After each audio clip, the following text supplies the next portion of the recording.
태어나서 제가 임장을 그렇게 많이 다녔지만 이런 곳은 또 처음 봅니다. 잠겨있죠. 잠겨있죠. 여기 쭉 다 잠겨 있습니다. 보이시나요? 아무도 살지 않는 걸로 보여집니다. 미쳤다. 나 너무 하고 싶다. 낙찰 받고 영상 올릴까요? 점유 이전 금지 가처분을 호실별로 한 게 아니고 3층, 2층. 멋있다. 낙찰을 받으면 그때는 내부를 비밀번호를 바꿔나 이렇게 할 수 있는 거예요. 잠금 치르시고는 뭐 가능하겠죠. 그러면 비밀번호는 알고 계세요? 거기서 알고 있다는데 저도 그 사람이 있는지도 몰랐어요. 그런 업체가 있다는 거. 한 개 호실도 점유자가 없었어요. 그러면 우리가 명도를 해야 될 건 없습니다. 안녕하세요, 고물주입니다. 대전광역시 동구 과양동에 위치한 다가구 주택에 왔습니다. 물건 종별의 단독주택이라고 되어 있어요. 실제로는 근린주택이라고 보시면 됩니다. 제가 맨날 경매 물건만 많이 왔었잖아요. 이 물건은 공매 물건입니다. 공매에서도 여러 가지 또 종류가 있는데요. 공매에서도 신탁 공매 물건입니다. 많은 분들이 신탁 공매를 되게 어려워하시는 경향도 있고 물건을 잘 안 보시거든요. 그래서 신탁 공매에서 수익이 나는 거라고 말씀을 드립니다. 저도 빌라를 신탁 공매로 최저가에서 줍줍을 가져와서 수익 계약을 한 경험이 있거든요. 그래서 단기간에 또 매도를 했었고요. 신탁 공매로 지금 진행되고 있는 물건인데 재산 종류는 기타 일반 재산입니다. 토지 면적 같은 경우에는 114평이고요. 건물 면적 같은 경우에는 211평이나 되는 큰 근린주택의 물건입니다. 외관을 보시면 아시겠지만 굉장히 또 깔끔하고 준신축의 건물입니다. 근데 이 물건은 사연이 있어요. 제가 이 물건을 보자마자 바로 여기는 내가 촬영을 가야겠다 라고 생각을 했습니다. 이 물건은 지금 신탁 공매로 진행이 되고 있지만 사실 이 물건은 예전에 경매가 한번 나왔었습니다. 21년도 9월 29일 날 낙찰이 됐는데요. 사건 번호가 20타경 107414입니다. 그때 당시에 감정가는 15억이었고요. 낙찰 금액이 13억이었습니다. 이 시기에 제가 이 건물을 유심히 본 기억이 있습니다. 입찰을 하려고 했었고요. 근데 제가 그 전에 다른 물건이 낙찰이 돼가지고 이 물건을 입찰하지는 않았었거든요. 그래서 좀 아쉬움이 있었는데 이 물건이 경매로 낙찰이 됐는데 그 이후에 공매가 또 절차가 진행이 된 겁니다. 잘 모르시는 분들이 있는데 경매와 공매 어쩔 때 나오는 거지? 이렇게 생각하시는 분들이 있는데 이 물건 같은 경우에는 처음에 은행에 근저당권이 설정이 돼서 경매가 진행이 되었고요. 그리고 21년도 9월 29일 날 경매로 13억에 낙찰을 받았습니다. 낙찰자 분께서 일반 근저당 대출이 아닌 신탁 대출을 받으신 거예요. 근데 신탁 대출을 받고 나서 대출 이자를 연체했기 때문에 신탁사에서 공매가 나온 겁니다. 그래서 신탁 공매라고 불리는 거고요. 우리가 일반 근저당 은행으로 인해서 나오게 되면 경매로 나오는 거고, 우리가 신탁 대출을 받았는데 이자를 납입하지 않으면 공매가 진행이 되는 겁니다. 신탁 공매인 거죠. 많은 분들이 경매는 또 많이 봐요. 근데 공매에는 많은 분들이 접근을 잘 못하십니다. 그 이유가 우리가 유료 경매지를 보통 이용을 하게 되는데 유료 경매지에는 굉장히 많은 자료들이 있습니다. 하지만 신탁 공매에는 사진이 한 장밖에 없어요. 우리가 제대로 된 정보를 사전에 조사하기도 힘들고요. 중요한 건 뭐냐면 우리가 경매 같은 경우에는 강제 집행이란 인도 명령이 있기 때문에 인도 명령을 통해서 강제 집행을 해서 명도를 할 수가 있거든요. 근데 신탁 공매에는 인도 명령 제도가 없습니다. 인도 명령 제도가 없기 때문에 이분들을 나중에 명도를 하려면 어떻게 해야 되냐, 명도 소송을 일일이 다 하셔야 됩니다. 그렇기 때문에 이 명도에 대한 저항감이 있고 자료에 대한 정보가 없기 때문에 신탁 공매는 많은 분들이 쳐다보지 않고 우리가 이걸 기회로 삼아 낙찰을 받게 된다라고 하면 경매보다 훨씬 더 저렴하게 낙찰을 받을 수 있는 겁니다. 일단 해당 물건지에 왔기 때문에 한번 외관부터 둘러보도록 하겠습니다. 지금 우편함이 있는데요. 전체적으로 다 쌓여 있어요. 아마 여기 401호, 302호 두 개를 제외하고는 지금 웬만하면 다 공실이 아닐까 예상을 하고 있고요. 지금 이쪽은 주차장인데요. 1층 필로티 주차장인데 토지가 굉장히 크기 때문에 주차장도 굉장히 널찍널찍하게 빠져 있습니다. 그래서 여기는 지금 한 대 될 수 있고, 두 대, 세 대, 네 대, 다섯 대, 여섯 대, 여기 10대 정도는 주차를 할 수가 있습니다. 촬영하기 전에 여기 딱 도착을 했는데 주차장에 시동을 켜고 계신 분이 계시더라고요. 그래서 여기 살고 계시는 분이겠구나 라고 해서 제가 아까 갔었습니다. 제가 오니까 놀란 거죠. 무슨 일이시냐고. 그래서 다른 게 아니고 여기가 지금 공매가 진행이 되고 있어서 뭐 좀 여쭤보려고 하는데 혹시 여기 거주하고 계시나요? 라고 여쭤봤는데 여기 거주하지 않고 있다고 합니다. 여기 거주하지 않고 있는데 여기 주차를 하신 거예요. 그러면서 약간 좀 놀라셨는지 여기 아무도 안 사는데요? 라고 얘기를 하시는 거죠. 그래서 이분이 어떻게 여기 아무도 안 사는 걸 알지? 라고 또 생각을 했었거든요. 그리고 나서 또 보니까 어떤 차가 또 주차를 하더라고요. 할머니와 아이가 내립니다. 그러더니 집으로 가세요. 다른 집으로. 그리고 또 촬영을 하려고 했는데 여기 앞에 차가 또 있었거든요. 그 차는 다른 아저씨가 와가지고 또 차를 끌고 가더라고요. 그래서 여기는 지금 아무도 살지 않는 것 같아요. 그러다 보니까 이 동네 자체가 사실 주차장이 굉장히 협소합니다. 그래서 이 물건은 주차장이 넓기 때문에 굉장히 이점이 있는 물건인데 아무도 살지 않고 있고 관리가 안 되어 있고 방치가 되어 있다라는 게 이 동네에 다 소문이 난 것 같아요. 그러다 보니까 이 외부 분들이 여기다가 주차를 하고 집에 가시고 하시는 것 같습니다. 그래서 오히려 이런 부분들이 저는 더 매력적인 것처럼 느껴져요. 아무도 살지 않는 이 유령 건물. 여기도 천장도 보시면 어디 뭐 깨져 있거나 뭐 빠져 있거나 이런 거 하나 없이 진짜 깔끔해요. 거의 새 것처럼 보이고요. 이렇게 새 것처럼 보일 수밖에 없는 게 이 물건은 무려 사용 승인일이 2018년도 5월입니다. 그러니까 불과 6년 정도밖에 안 됐기 때문에 준신축의 물건이죠. 그래서 상대적으로 손볼 거는 없어 보입니다. 외관을 쭉 한번 보시면 외관에는 뭐 특별히 크랙이 있거나 뭐 이런 부분들은 없어 보이고요. 측면도 보시면 깨끗합니다. 실외기들도 지금 봤었을 때 삼성인데 다 깨끗하게 지금 옵션도 달려 있는 걸로 보여집니다. 도시가스가 따로 없네요. 한번 찾아볼까요? 도시가스를 찾기 전에 전기 계량기인 것 같거든요. 뭐라고 다 써 있긴 하네요. 공용도 지금 다 떼갔네요. CCTV도 달려 있고요. 와, 근데 건물 진짜 좋다. 진짜 좋다. 건물 방치되어 있으니까 더 좋네. 아, 도시가스가 저기 구석이 있습니다. 한번 보러 가야죠. 와, 태어나서요 제가 임장을 그렇게 많이 다녔지만 이런 곳은 또 처음 봅니다. 잠겨있죠. 잠겨있죠. 여기 쭉 다 잠겨있습니다. 여기서부터 여기까지요. 보이시나요? 19개가 지금 다 잠겨있습니다. 아무도 살지 않는 걸로 보여집니다. 미쳤다. 이거 하고 싶다. 나 너무 하고 싶다. 낙찰 받고 영상 올릴까요? 어떡하지? 반대편은 이제 주차장이었고요. 여기는 지금 상가가 위치해 있는데 공실인 것 같아요. 열려 있습니다. 계세요. 상가도 굉장히 크네요. 먼지가 좀 많네요. 한번 들어와 보시죠. 이 정도면은 거의 지금 방치 수준이라고 보시면 되겠죠. 화장실도 굉장히 또 크네요. 1층 이런 상가 같은 데 보면 화장실을 저는 꼭 보는 이유가 뭐냐면 1층 상가 화장실 상태를 보면 2층, 3층, 4층 화장실 상태를 볼 수가 있어요.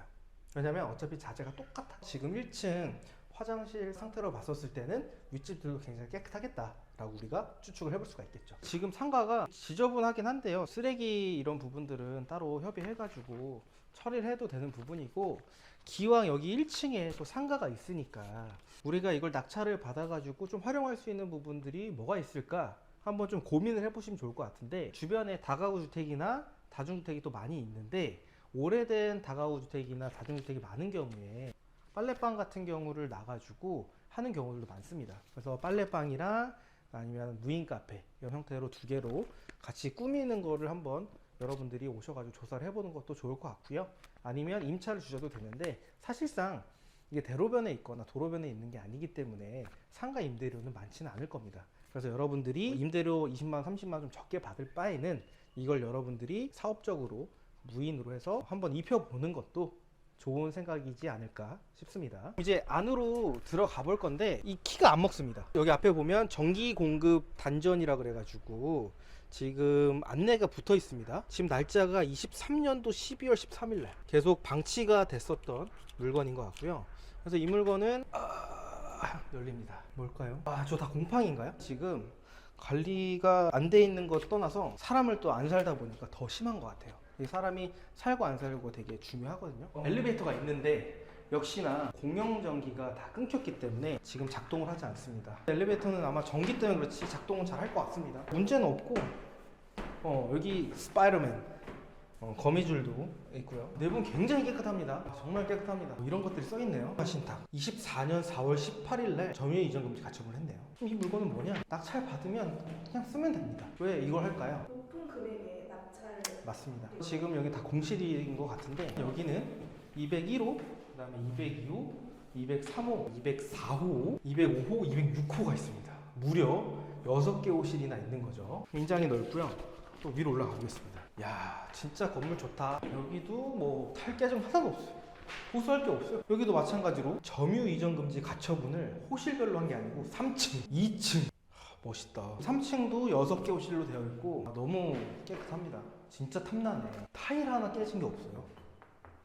와, 너무 좋은데? 주인 세대인가 보죠? 4층에는 401호, 402호, 403호, 404호, 405호입니다. 2층 6개 호실, 4층 5개 호실인데 1개 호실은 주인 세대. 게다가 엘리베이터 새거. 그리고 타일 깨진 거 지금 있나요? 누수 흔적 하나도 없습니다. 옥상도 한번 올라가 보시죠. 야, 이건 진짜 너무 좋은데? 옥상을 보면 좋은데 지금 잠겨 있습니다. 좀 아쉽지만 한번 전화를 해봐야겠어요. 안녕하세요. 여기 가양동에 396-9번지 여기 지금도 관리하세요? 여기 저희가 손 놨죠. 여기가 원래 21년도에 경매 한번 나왔었잖아요. 또 들어왔어요. 여기 지금 공매로 또 나왔어요. 그래가지고 지금 왔거든요. 거기도 이제 법인으로 들어온대요. 1년 반 정도 됐어요. 저희가 손 놓은 지가. 이제 유지하려고 했었는데 그 뒤로 임대를 아예 하나도 안 났어요. 임대를 하나도 안 났다고요? 네. 안 놓은 거예요? 못 놓은 거예요? 안 놓은 거예요. 왜 안 났을까요? 법인이 관리하는데 그쪽 법인이 너무 허술했어요. 그때는. 이제 뭐 신생 같더라고요. 사장은 되게 의욕적이었는데 직원들이 협조가 안 돼서 인터넷부터 해서 다 변경한다고 했었는데 그게 아예 안 된 거예요. 인수받은 관리업체도 완전히 손을 놔버린 거고. 누수나 이런 것들은 따로 없어요? 부스 같은 건 없고 벽 타일이 깨진 데가 한 군데가 있을 거야. 내부는 뭐 청소라든지 이런 정리가 안 돼 있어서 좀 그렇긴 한데 상태가 뭐 누수가 있거나 뭐 큰 하자가 있거나 이런 부분들은 예, 그런 부분은 없어요. 문제는 이제 거기가 1년 정도 방치가 돼서 곰팡이가 생겼을 수도 있어요. 낙찰을 받고 나서 법인이 세를 안 놓는 바람에 그렇게 된 거. 그렇죠. 이제 관리가 아예 안 된 거예요. 여기가 사실 임대 수요가 나쁘진 않잖아요. 예, 나쁘진 않아요. 거기는 항상 만시로. 여보세요? 네, 어디시죠? 여기 가양동에 다가구 건물 아시죠? 관리하자마자 안 했어요. 거기가 다 공실이고 주택관리라는 곳에서 이제 하고 있었는데 저희가 그 임대인 통해가지고 건물을 받았어요. 근데 다 공실이었어요. 저희도 호실 몇 군데 들어가 보고 살고 계신 분도 없었고요. 그 상태에서 이제 주인이 잠적하면서 문제고 이런 것까지는 확인이 불가능하고요. 당시에는 없었는데 확답은 좀 드리기가 어렵네요. 저희가 계속 관리했고 지금 또 사신 분들이 있고 했으면은 뭐가 어떤 식인지 이제 경매 진행 중이시니까 어느 정도 설명을 해드리는데 지금 그런 상태입니다. 안녕하세요. 공매 물건 때문에 문의하려고 전화 드렸는데요. 혹시 여기 신탁사 동의 얻은 임차인들은 있나요? 저희는 없어요. 동의를 받은 임차인은 없다는 거죠? 저는 없어요. 네네, 알겠습니다. 낙찰을 받으면 그때는 내부를 비밀번호를 받거나 이렇게 할 수 있나요? 뭐 잔금 치르시고는 뭐 가능하겠죠. 그러면 비밀번호는 알고 계세요? 거기서 알고 있다는데 저도 그 사람이 있는지도 몰랐어요. 그런 업체가 있다는 거. 저희가 술값만 먹고 있는 거지. 그 안에 현황이나 뭐 어떻게 들어갈지 저는 몰라요. 지금 신탁사를 통해서 연락을 해봤는데요. 사실 권리분석이라고 어려운 건 없습니다. 신탁사를 통해 가지고 지금 동의받은 임차인이 있는지 없는지를 확인을 했는데 동의받은 임차인은 단 한 명도 없다고 합니다. 그러면 지금 점유자가 있다라고 하면 그분은 불법 점유자가 되는 거고요. 이분은 저희가 명도를 따로 해야 되는 겁니다. 지금 저희가 현재 와 보니까 한 개 호실도 점유자가 없었어요. 그러면 우리가 명도를 해야 될 건 없습니다. 그래서 우리가 낙찰 받고 신탁사랑 계약 치고 잔금을 치르면 우리가 알아서 공실 내놓고 계약을 하시면 되는 겁니다. 신탁사는 낙찰 받고 잔금 치르면 비밀번호는 그쪽에서 얘기를 해줘도 상관이 없다라고 하시니까 이거는 크게 명도는 문제가 없는 물건이라고 보시면 됩니다. 이 물건을 한번 정리를 해 보겠습니다. 21년도 9월 달에 15억에 감정됐던 물건이 경매로 나왔고 9월 달에 13억에 낙찰이 됐었던 물건입니다.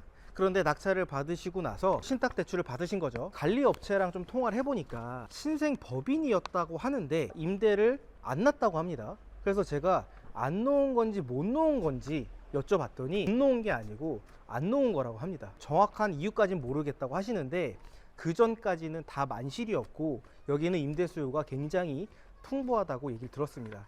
왜 제가 그 말에 신뢰를 하냐면요. 관리하는 업체는 예를 들어서 대전이라고 하면 대전에 한 구에만, 한 동에만 하지 않습니다. 여러 구와 여러 동을 다 동시에 관리를 하거든요. 관리를 하다 보면 결국엔 임차인이 몇 명이 있고 누가 또 나가서 또 들어오고 이 현황들이 다 있어요. 그러다 보니까 오히려 부동산보다 이 임대 수요를 더 정확하게 아는 거죠. 그래서 이쪽 동네는 임대 수요는 굉장히 풍부하다. 단 낙찰자가 어떤 사례인지 모르겠지만 임대를 놓지 않더라. 그래서 지금은 아무도 거주하지 않고 있는 유령 건물이라고 얘기를 합니다. 그래서 지금 이 물건이 공매가 나왔는데 신탁 대출을 받고 나서 이자를 납입하지 않았기 때문에 신탁공매, 기타 일반 재산으로 지금 나오게 된 거죠. 신탁공매에서 감정가는 지금 17억 4천에 나왔습니다. 21년도에 나왔었을 때는 15억이었죠. 불과 지금 몇 년 사이에 한 2억 정도가 지금 더 늘어난 겁니다. 11억 5,440만 원까지 떨어진 상태입니다. 그리고 다음 차수는 지금 10억 8,600이 최저가인데요. 보통 이런 물건 같은 경우에는 제가 유튜브에서 방송을 하지 않았다라고 하면 최저가에서 보통 줍줍을 해가는 경우가 많을 겁니다. 왜? 경매 같은 경우에는 인도명령 제도가 있고 공매는 인도명령 제도가 없기 때문이죠. 그리고 정보도 많이 없기 때문에 많은 분들이 볼 수가 없습니다. 그렇기 때문에 이런 물건들은 더 저렴하게 낙찰을 받을 수밖에 없고요. 경매 같은 경우에는 한번 신건으로 진행하게 돼서 한번 유찰하게 되면 한 달에서 한 달 반 뒤에 또 기일이 잡히는데, 지금 이 공매 물건 같은 경우에는 4월 17일 날 시작을 해서 5월 22일 거의 한 달 만에 끝납니다. 경매와는 차이점이 뭐냐면, 경매는 기간이 계속 오래 걸리기 때문에 전국에서 많은 사람들이 물건을 보게 되지만, 공매 같은 경우에는 굉장히 빠르게 유찰되기 때문에 많은 분들이 놓치게 되는 거죠. 경매 같은 경우에는 인도명령 제도가 있어서 만약에 점유자분과 협상이 되지 않으면 최악의 경우에는 강제 집행이라는 걸 진행을 하게 됩니다. 근데 공매 같은 경우에는 인도명령 제도가 없기 때문에 전부 명도 소송을 해야 돼요. 명도 소송을 하게 되면 기간도 최소 6개월에서 한 8개월 정도가 걸리게 되고, 추가적으로 우리가 변호사까지 또 고용을 해야 되기 때문에 비용이 많이 나올 수밖에 없는 거죠. 그래서 이런 부분들 때문에 모두가 공매를 꺼려 합니다. 근데 이 물건은 심지어 아무도 살고 있지 않고 내가 낙찰을 받아서 내가 소유자라는 걸 입증만 하게 된다라고 하면 이 관리 업체에서 비밀번호를 알려준다고 합니다. 심지어 신탁사에서도 그렇게 얘기를 했고요. 그렇기 때문에 이 물건은 우리가 낙찰만 받고 잔금만 치르게 되면 바로 사용 수익이 가능한 물건이라고 보시면 되죠. 빌라 같은 경우도 더 많이 떨어져요. 왜? 명도 소송을 해야 되니까. 근데 다가구는 지금 몇 가구예요? 가구 수가 너무 많기 때문에 이 모든 가구를 다 명도 소송을 하게 되면 비용이 얼마나 들겠습니까? 그래서 이 물건은 거의 최저가 수준에서 줍줍으로 가져올 수는 있는 물건이다. 여기는 지금 1층은 지금 필로티 주차장으로 10대를 주차를 할 수 있습니다. 근데 이제 앞에 뭐 한 2대, 3대 정도까지 된다라고 하면 주차로 봤었을 때는 큰 문제는 없을 것으로 보여지는데, 여기 주변이 보통 주차가 좀 힘들다 보니까 낙찰을 받게 되면 여기다 차단기 정도는 하나 설치를 해두면 훨씬 더 쾌적한 주거 환경이 될 것 같습니다. 1층이 소매점이 있고요. 2층은 원룸 2개 호실, 1.5룸 2개 호실, 2룸 2개 호실이 있습니다. 3층도 동일하고요. 4층은 원룸 2개 호실, 1.5룸 2개 호실, 주인 세대 1개 호실입니다. 그래서 총 1층에 상가 1개 호실, 다가구 17가구입니다. 그래서 총 18개 호실에서 우리가 월세를 받을 수 있다 라고 보시면 되고요. 주인 세대 같은 경우에는 지금 투룸으로 빠져 있습니다. 투룸인데 거실이랑 방이랑 좀 큰 투룸이에요. 그래서 월세를 3룸보다는 좀 저렴하게 측정을 해야 될 것 같습니다. 위치를 말씀드리면 도보 140m 1분 거리에 홍룡초등학교가 있습니다. 여기는 다중주택이 아니고 다가구 주택이기 때문에 투룸이라든지 3룸이 있어서 초등학교가 가까운 게 또 메리트가 있습니다. 인근에는 대전 폴리텍 대전 캠퍼스, 그리고 대전 보건대학교, 우송대학교, 대전대학교, 대전역까지는 직선거리로 1.9km, 대전 복합터미널까지는 직선거리로 1km, 대전 IC까지는 직선거리로 1.6km에 위치하고 있습니다. 그래서 상대적으로 IC도 가깝고 터미널 쪽에 상권이 많이 발전이 돼 있거든요. 그래서 그쪽에 특히나 대학생들이 일부러 거기 거주하는 경우가 많다고 해요. 왜냐하면 학교 근처도 좋긴 한데 결국 알바를 해야 되기 때문에 알바할 곳이랑 좀 가까운 곳에 또 많이 있는다고 하는데, 일단 터미널이 가깝고 대학교들도 지금 4개 정도가 둘러싸여 있기 때문에 굉장히 입지적으로 괜찮지 않나 라는 생각이 드는 물건입니다. 여기를 이제 월세 시세를 좀 조사를 해봤습니다. 지금 상가는 비어 있기는 하지만 예전에 경매가 나왔었을 때 신고된 내역을 좀 참고를 해봤는데요. 상가 같은 경우에는 경매 임차 기준으로 해서 1000에 50으로 그때 당시에 계약을 했었다고 합니다. 물론 이것보다는 조금 더 저렴하게 내놔야겠지만 그냥 50만원 설정을 해볼게요. 원룸은 지금 여기가 500에 35만원, 1.5룸은 2000에 35만원, 1000에 40, 500에 45입니다. 그리고 투룸 같은 경우에는 2000에 60에서 65만원 정도가 되고요. 주인 세대 같은 경우에는 한 2000에 80 정도가 됩니다. 정리한 대로 원룸 총 금액 1.5는 총 금액, 2는 총 금액을 제가 한번 해봤습니다. 그랬더니 상가는 1000에 50, 원룸 같은 경우에는 3000에 210만원, 1.5룸은 3000에 270, 2룸은 4000에 260, 주인 세대는 2000에 80을 해보니까요, 보증금이 총 1억 3천이 나오고요, 월세는 무려 870만원 정도가 세팅이 될 것으로 보여집니다. 대박이죠. 우리가 월세 수입도 굉장히 또 중요하지만 중요한 건 매도 차익도 우리가 또 봐야 되잖아요. 주변에 호가 매물 좀 비슷한 걸 좀 찾아봤습니다. 토지는 122평이고요. 연면적은 181평에 17년 준공입니다. 저희 물건 같은 경우에는 토지가 114평에 연면적이 211평이거든요. 그리고 18년도 준공이거든요. 근데 지금 호가 나온 매물이 지금 17억 2천에 나와 있습니다. 지금 우리 매물이 한 12억대까지 떨어졌죠. 이미 호가 기준으로 봤었을 때도 한 5억 정도 더 저렴하게 살 수 있는 기회입니다. 근데 만약에 내가 최저가에 받는다, 매도 차익 7억, 월세 870만원, 그리고 또 다른 매물도 봤는데요, 토지는 108평, 연면적은 225평입니다. 18년 준공인 물건인데 지금 16억 7천에 나와 있더라고요. 그래서 만약에 우리가 10억 초반에만 낙찰을 받으면 세전 차익은 한 5억 정도에다가 보증금은 1억 3천을 받고 월세는 870만원까지 세팅이 가능한 물건입니다. 어떠세요? 매월 870만원 정도가 월세가 들어온다. 생각만 해도 너무 행복하지 않나요? 저도 다가구라는 걸 몰랐을 때는 그게 불가능한 줄 알았습니다. 그런데 가능하더라고요. 실제로 제 강의를 듣고 많은 수강생분들이 다가구, 다중주택을 많이 낙찰 받으셨고, 낙찰 받자마자 매도 차익부터 월세 현금 흐름까지 생기셨습니다. 그래서 한 개 낙찰 받아 보신 분은 또 두 번째를 다가구 주택을 낙찰을 받으려고 합니다. 그리고 나서 저한테 얘기하죠. 아, 왜 건물주님이 다가구 얘기를 하신지 알겠다. 한번 다가구 매력에 빠지니까 도저히 나올 수가 없다라고 얘기를 하십니다. 남 일이라고 생각하면 정말 남 일이 되는 거고, 나도 할 수 있다라고 하면 정말 그 꿈은 이뤄질 수밖에 없습니다. 처음부터 건물주인 사람은 없고요, 처음부터 다가구 주택, 신탁, 공매, 경매 물건 볼 수 있는 사람 많이 없습니다. 다 내가 노력하고 그만큼 발로 뛰어야지 여러분들한테 기회가 생기는 겁니다. 이 영상을 보고 많은 분들에게 도움이 되셨으면 좋겠습니다. 고생하셨습니다.